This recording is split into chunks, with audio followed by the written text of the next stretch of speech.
Halina't pag-usapan natin to mga idol. Ilan din sa mga NBA player dati na nagkaroon talaga ng hilig sa boxing noon ay si Nate Robinson, na dating naglaro din sa NBA sa loob ng 10 years, at ilan din sa mga team na napuntahan niya noon ay ang New York, Boston, Golden State, Oklahoma, Chicago, Nuggets, Clippers at Pelicans, at after niya sa NBA noong 2015, ay mas madalas na rin siyang nasa gym para mag-practice ng boxing, na kung saan nga noong November 28, 2020 ay lumaban din siya ng isang beses sa boxing ring at swerte naman na nanalo. Na ang ilan pa nga dito ay si Damian Lillard na mas madalas gawing exercise ang pagbaboxing sa gym, na ayon pa nga sa kanya mas malaki daw ang naitutulong neto para mapanatili ang kanyang bilis. Habang si Deron Williams naman ay dati ring NBA player na naging parte din ng Redeem Team noon para sa USA Olympics 2008, kung saan ay nakasama niya pa sila LeBron, Kobe, Wade at Carmelo, at 3 times din siyang nakasali sa NBA All-Star noon, at ilan din nga sa mga teams na napuntahan niya noon ay ang Jazz, Nets, Cavaliers at Dallas sa loob ng 12 season. Naayon kay Deron Williams, bago pa man siya maglaro sa NBA noon ay dati na siyang lumalaban sa ring ng boxing, dahil sa lugar kasi ng Texas kung saan siya lumaki ay marami ang sports na natutunan niya, na pwedeng good influence din para lumaki siyang atlete.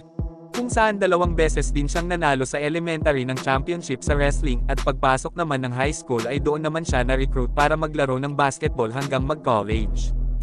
Na ang pinili niya nga noon ay ang Illinois University, kung saan naabutan niya pa si Coach Bill Self na isang legendary, bago dumating si Coach Bruce Weber, ang pumalit sa sophomore season ni Williams noon, at sa loob ng 3 season niya sa Illinois ay nakarating sila noong 2005 sa championship, pero natalo din sila sa North Carolina. Na mismong sa taong din yun ng 2005 si Williams ay nag-decide ng iwanan ang Illinois College at ang kanyang senior year upang mag-declare na para sa NBA draft, kung saan ay pinili naman siya ng Utah Jazz sa number 3 overall picks, na hanggang sa tumagal ay nagpalipat-lipat na rin sa mga ibang team gaya ng Brooklyn Nets, Dallas Mavericks at Cavaliers. Ngunit 2011 nga nang magkaroon ng NBA lockout, kung saan naglaro naman siya sa basic task, na umiscore pa nga siya ng 50 points sa isang game at na-retire din ang kanyang jersey number. At 2016 nang bumalik naman siya sa NBA para maglaro sa Dallas, at 2017 nang matrade naman siya papuntang Cavaliers, na kalaunan ay nasangkot sa MMA gym, na naging simula para pasukin ang mundo ng boxing at tuluyan ng iwan ang larong basketball. At 2021 nang sumali nga si Deron Williams sa isang boxing fight laban kay Frank Gore sa loob ng 4 na round na ginanap noon sa Amalie Arena, sa Florida, USA. Nasa huli ay ang itinanghal na nanalo ay si Deron Williams dahil sa anonymous decision. Na ngayon ay may record na nga siyang 1 win at 0 losses sa edad na 39 years old.